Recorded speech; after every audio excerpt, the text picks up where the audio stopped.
persama linear 3 variabel atau disingkat SPLTV. Kalau kalian kemarin sudah mendownload atau melihat materi dari SPLTV yang pertama, itu adalah materi untuk KD 3.2-nya, yaitu memodelkan sistem persamaan linear 3 variabel dari masalah kontekstual. Kemudian untuk yang KD 4.2 yaitu menyelesaikan permasalahan-permasalahan yang berkaitan dengan SPLTV.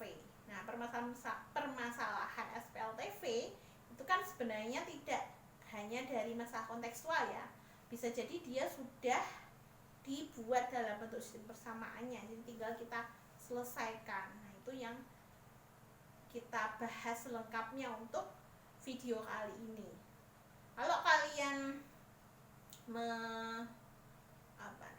melihat atau mengecek di buku lain, bisa jadi bab ini masuk ke bab 3 atau bab yang lain ya. Tapi kalau kita mengacu pada standar KIKD yang terbaru yang untuk kurikulum khusus pandemi ini, itu masuk ke KD 3.2 dan 4.2 setelah kemarin ya, persamaan dan ketidaksamaan nilai mutlak gitu.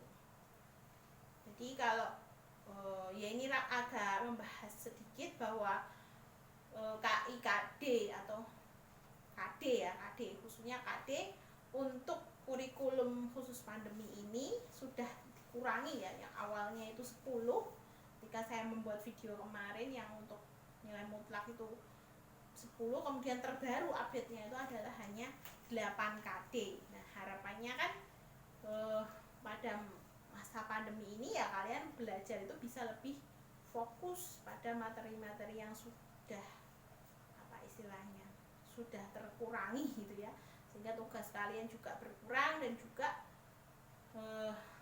untuk menghadapi pandemi ini kalian lebih bugar gitu ya, imunitas kalian itu tetap terjaga itu ya anak-anak. Jadi tidak ada alasan untuk males buka kece atau terlalu banyak materinya dan sebagainya, karena memang sudah dikurangi gitu loh. Dan kalau khusus kalian kelas 10 itu kan sudah ada kebijakan juga bahwa tidak ada yang namanya PR.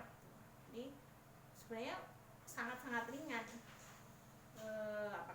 tugas kalian untuk belajar di rumah gitu loh. Yang membuat berat tuh mungkin keinginan, kemauan, dan kalaupun misalkan kuota kemarin juga sudah diselesaikan gitu kan. Kemudian kalau kita bandingkan dengan SMA lain juga lebih berat sebenarnya SMA lain itu. Jadi kalau kalian di sini ya insya Allah itu sudah terpikirkan ya bahwa kalian itu bisa menghandle tugas, bukan hanya tugas yang materi dari kurikulum khusus ini. Nah, kembali lagi ke materi ya. Kemarin kan 3.2 itu memodelkan SPLTV itu dari masalah kontekstual, yang biasanya masalah kontekstual itu berupa soal cerita dan juga dia berupa gambar, tapi jarang. Nah, soal cerita yang kemarin sudah Ibu unggah di PowerPoint itu untuk yang soal pertama itu kan ini ya, Buati, Bu Yanti, dan Bu Sita yang belanja buah di toko buah. Nah, untuk KD 4.2 ini kita tidak hanya memodelkan tapi sampai kemudian menyelesaikan SPLTV tersebut sehingga variabel-variabelnya, 3 variabel itu diketahui semua nilainya, dan pertanyaan dari soal itu juga terjawab itu ya. Nah, jadi kita agak mengulang sedikit karena kemarin kan juga saya mengunggahnya dari bentuknya PowerPoint, mungkin kalian agak kurang jelas gitu ya. Ini bisa diperjelas di video ini. Nah, kita baca dulu ya masalah kontekstual yang pertama, yaitu Buati, Bu Yanti, dan Bu Sita yang belanja buah di toko buah. Kemudian Buati membeli 2 kilo jeruk, 1 kilo apel, dan 4 kilo pir seharga Rp112.000. Kemudian Bu Yanti membeli 2 kilo apel dan 1 kilo pir seharga Rp58. Sedangkan Bu Sita membeli 3 kilo jeruk dan 2 kilo pir seharga Rp79.000. Dan pertanyaannya adalah buah apakah yang paling mahal? Kemarin di PowerPoint sudah saya sebutkan langkah pertamanya ya untuk menyelesaikan masalah kontekstualnya ini, yaitu tentukan variabelnya.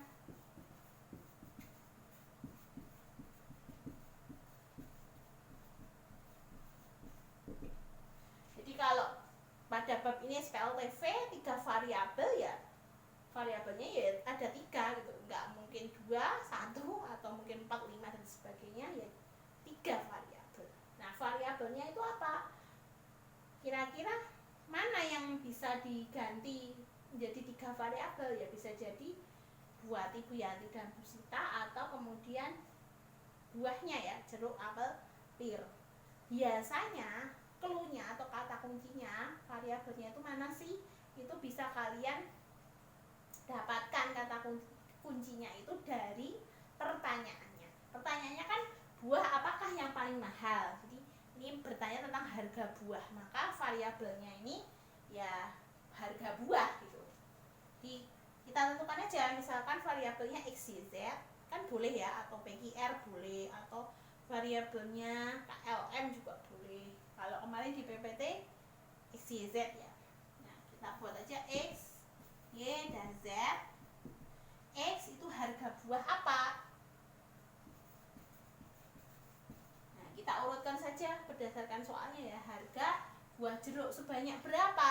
Nah kalau X itu kan berarti koefisiennya cuma 1 ya, berarti ya mewakili harga 1 kilo jeruk gitu ya. Nanti kalau 2 kilo jeruk berarti kan 2X. Untuk Y nya berarti harga 1 kilo apel. Kemudian Z adalah harga 1 kilo pir. Nah kalau di soalnya 4 kilo pir ya berarti 4Z gitu kan.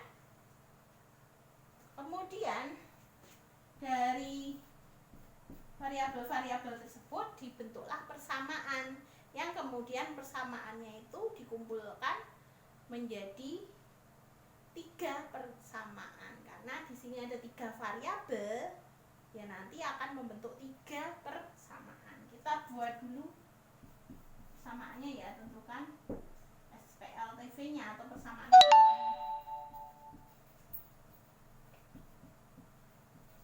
Atau kalau di PPT-nya gimana bunyinya? Saya lupa ya. Tapi intinya sama ya sebenarnya. Jadi persamaan I1 kita anggap aja I1. Kemudian ada persamaan I2 dan I3, nanti persamaan 1 atau I1 terwakili oleh kalimat nomor berapa? Sudah saya tulis di PPT, biasanya satu kalimat dalam soal cerita itu mewakili 1 persamaan, gitu kan? Nah, maka kalau yang kita baca di kalimat pertama ini kan belum bisa ya dibentuk persamaan karena tidak mengandung variabel x, y, z, nggak ada. Jeruk, apel, pirnya kan nggak ada di kalimat pertama. Nah, kalimat kedua kita lihat Bu Ati membeli 2 kilo jeruk, 1 kilo apel, dan 4 kilo pir. Nah, ini yang bisa kita bentuk sebagai persamaan. 2 kilo jeruk berarti 2x plus 1 kilo apel berarti 1y. Kalau kita menulis 1 kilo apel itu sebagai 1y itu kan boleh ya, atau bisa juga biasanya kan kalau yang namanya koefisiennya 1 tidak perlu ditulis ya. Seperti hanya di sini. Oh, y itu mewakili 1 kilo apel. Satunya kan nggak ditulis. Maka kita tulis saja 2x plus y plus 4 kilo pir berarti 4Z. Harganya berapa total? Total itu kan berarti ya dijumlahkan 112.000 rupiah. Tidak perlu ditulis satuannya rupiah juga boleh ya. Nanti di akhir aja ya kita tulis satuannya rupiah. Kemudian persamaan kedua. Persamaan kedua diwakili oleh kalimat nomor berapa kira-kira? Ya, kalau kalian perhatikan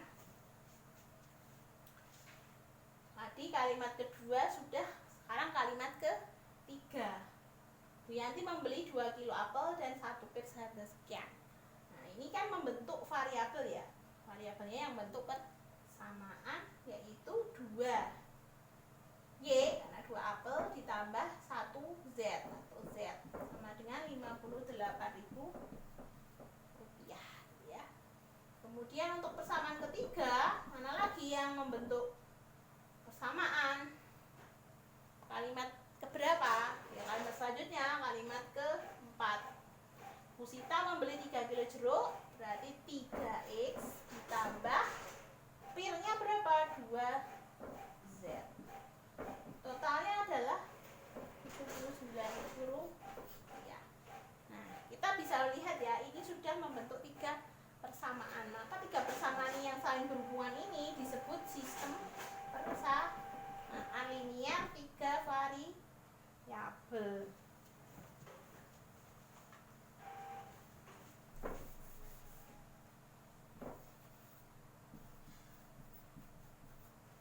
Nah, SPL TV atau 3 variabel kita sudah paham ya, berarti kan dia ada variabel X, Y, dan Z. Sistem berarti kan lebih dari 1, ini ada 3 persamaan. Kemudian linearnya dari mana? Kalau kalian masih ingat, karena SPL TV itu pengembangan dari SPL DV, linear itu adalah dari pangkat tertinggi variabelnya. Pangkat tertinggi variabelnya adalah 1. Maka nanti kan grafiknya itu linear atau membentuk garis lurus ya. Jadi kita lihat kan variabelnya pangkat tertingginya 1. Kalau ini nggak ada variabel X-nya, oh berarti X-nya pangkatnya 0 gitu kan. Nah, kemudian dari persamaan-persamaan tersebut yang bentuk SPLTV, maka kita buat juga untuk yang kalimat tanya, model dari kalimat tanyanya gitu ya. Kemarin kan sudah saya unggah di PowerPoint-nya ya, model dari kalimat tanyanya. Kalau kalian perhatikan, buah apa yang paling mahal?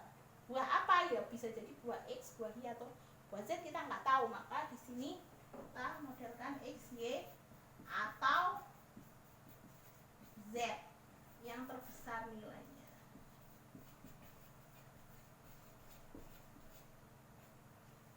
Nah, kemudian kita selesaikan persamaan ini. Jadi kalau memodelkan itu hanya cukup sampai sini, tapi kalau menyelesaikan ya sudah, kita cari nilai X, Y, dan Z itu masing-masing sampai ketemu. Itu menyelesaikan samaannya ya. Kalau menyelesaikan masalahnya ya kita lihat aja masalahnya atau kalimat tanyanya itu apa gitu. Nanti kan disimpulkan. Nanti kita lihat ya bagaimana prosesnya. Setelah nomor 3 kita hapus ya. Kita hapus masalah kontekstual yang pertama, kita hapus saja. Nah, ini keunggulannya pembelajaran online lewat video. Kalau kalian masih belum paham kan bisa diputar-putar ulang bolak-balik gitu ya. Beda kalau pembelajaran offline secara live kan kalian nggak merekam, ya saya bolak-balik menjelaskan kan capek juga gitu kan. Nah, apakah kemudian guru itu berarti tidak capek selama musim pandemi ini? Justru lebih capek lagi karena membuat sesuatu yang dulu nggak ada gitu ya. Kalau dulu kan media-media pembelajaran seperti ini ya nggak ada kan anak-anak. Jadi guru harus membuat dari awal. Berarti guru dan siswa itu ya sebenarnya sama-sama capek, orang tua juga gitu kan. Nah, kalau ada kemarin Bu Iva posting di status WA, wah kan yo guru itu cuma terima gaji bersih wong siswa yang tugas gitu. Nah, padahal sebenarnya di balik layar kan ya guru itu juga membuat video, guru juga membuat PowerPoint gitu kan, mengunggahnya ke GC atau mengunggahnya ke media-media lain yang itu juga butuh kuota juga gitu. Jadi kan sebenarnya sama-sama butuh ekstra lebih dalam pembelajaran di pandemi ini ya sudah legowo saja gitu ya anak-anak. Jadi apa ya, Ya kita terima karena ini kodoknya Allah, kita nggak menghendaki situasi ini. Yang bisa kita lakukan ya menerima kodoknya Allah, ikhlas dan menjalani sebaik mungkin, dan berharap para peneliti ya di bidang kesehatan itu segera menemukan obatnya dan vaksinnya.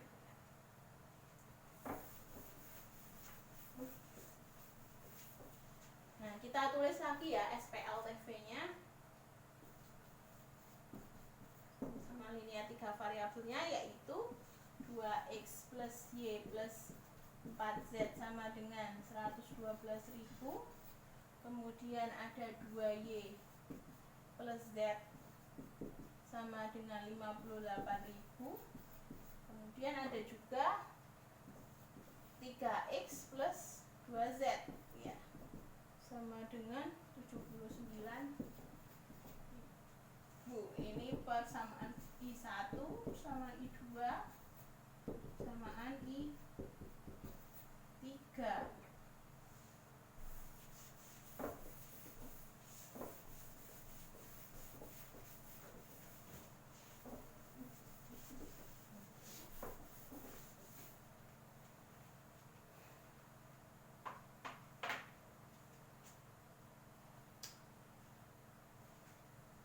Kemudian kita selesaikan ya SPLTV-nya. Ini banyak sekali cara untuk menyelesaikan SPLTV. Ada yang menggunakan grafik, ada yang menggunakan determinan matriks. Kemudian yang paling gampang yang kita pelajari di kelas 10 ini yaitu menggunakan apa? Seperti hanya SPLTV. Masih ingat nggak? Eliminasi dan substitusi dan gabungan keduanya gitu ya. Nah, sebenarnya kita hanya apa istilahnya mengingat-ingat kembali aja. Nah, kira-kira mana yang mau dieliminasi?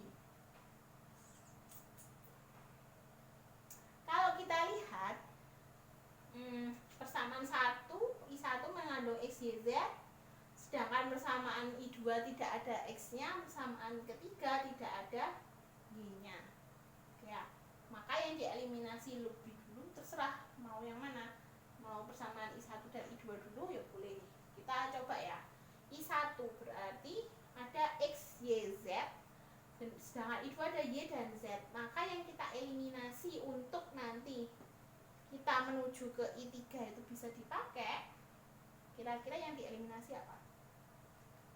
Ya betul, adalah variabel Y. Jadi variabel Y-nya kita eliminasi 2 ini, sehingga bisa kita selesaikan untuk ke persamaan ketiga gitu ya. Nah, jadi kalau kita eliminasi itu apa sih? Penghapusan ya.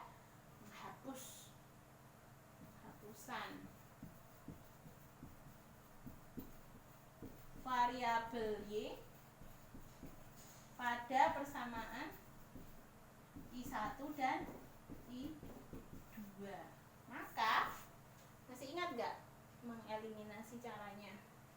Kalau kita lihat persamaan I1 koefisien Y-nya 1, sedangkan I2 koefisien Y-nya 2. Maka kalau mau dihapus dengan pengurangan, maka ini harus dikalikan 2 gitu kan. Jadi 2I 1 2 kali I1. Gimana nulisnya ya?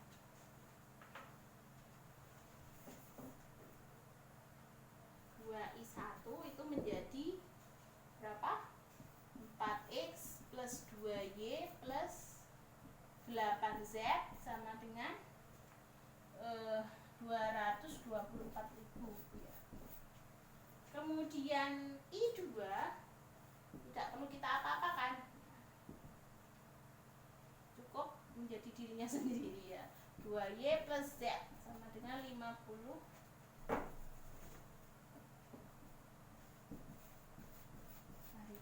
Eliminasi atau penghapusan, kalau di sini berarti kita kurangi. 2Y-nya berkurang kan jadi 0 ya. Sedangkan di sini menjadi 4X plus 7Z Z sama dengan berapa ini?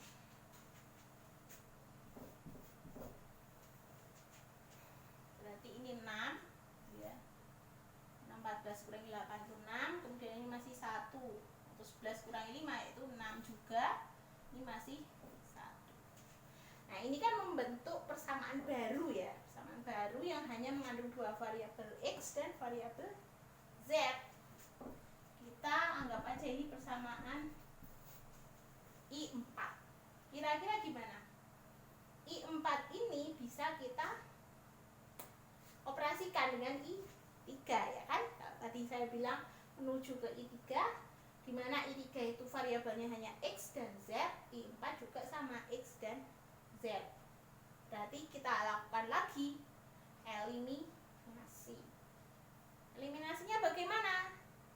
Kalau 4X itu di sini 3X, di sini 7Z, ini 2Z, kita samakan ya, biar kita samakan, berarti menjadi apa? Mau dieliminasi yang mana? Z-nya atau X-nya, terserah. 7Z-nya kita eliminasi, kita kalikan 2 ya.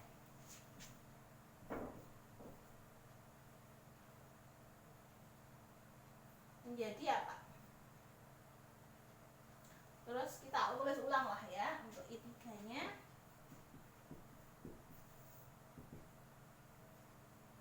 3X plus 2Z 79.000. Kita kalikan 7 gitu kan? KPK dari 7 dan 2. Berarti di sini 8X plus 14Z gitu ya. Sama dengan 166 dikalikan 2.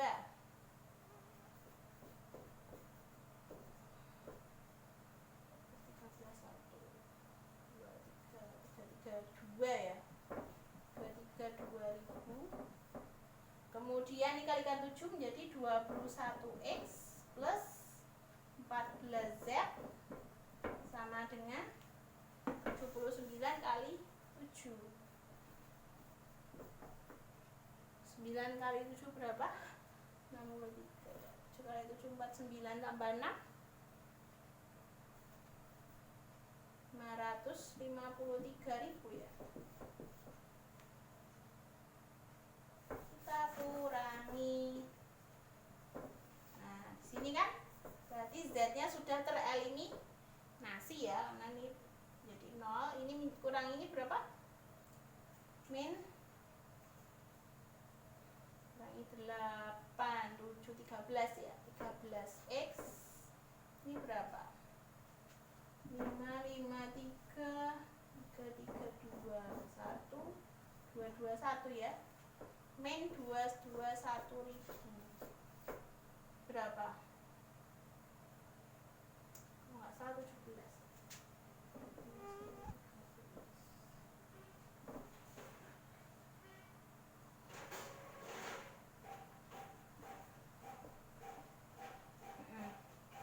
Berarti di sini X-nya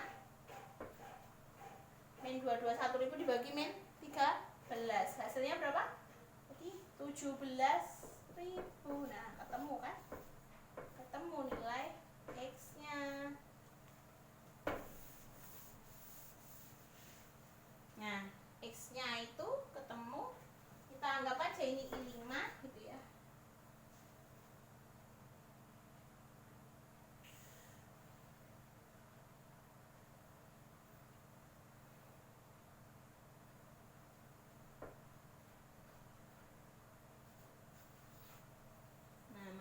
I5 yang nilai X itu kita tinggal substitusi.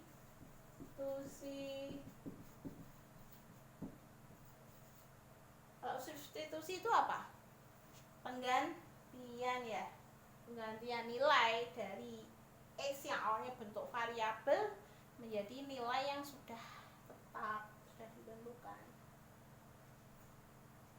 5 kita bawa ke mana? Untuk mencari nilai Z yang paling gampang ya I3. Untuk mencari nilai Y ya I2. substitusi 5 ke 2 dulu ya. PI 2 dulu untuk mencari nilai Y. Jadi 2Y plus Z. Kita tulis ulang aja. Berarti 2. Oh, maaf. Tadi gimana?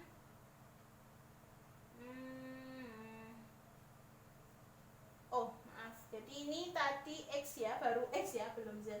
Berarti I5 substitusi 5 itu baru ke ini, sama 3. Sama 3 ini. Untuk mencari nilai apa? Z ya. Jadi 3X plus 2Z. Tulis lagi. Tulislah 3 kali 17.000 plus 2Z.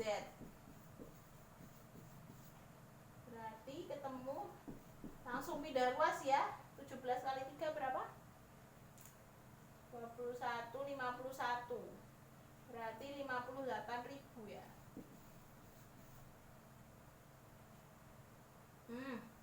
Kok 58? 28.000.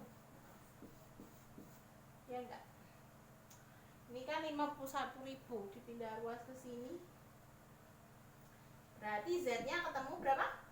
14.000. 14.000 ini untuk mencari yang belum ketemu apa? Y. Kita masukkan ke I2. I6. Berarti substitusi I6 ke I2.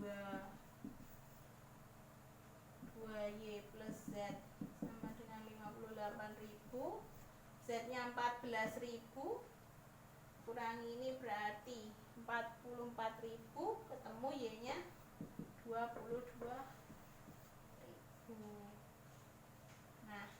Nah, kalau kalian ingin menyelesaikan SPLTV, maka cukup kita cari X-nya berapa, Y-nya berapa, Z-nya berapa, itu selesai, ya. Tapi kemudian kan tadi masalah kontekstual yang dicari bukan SPLTV-nya saja, tapi buah mana yang paling mahal. Maka ya kita cari dari X, Y, dan Z, yang paling mahal apa? Buah Y. Buah Y itu tadi apa?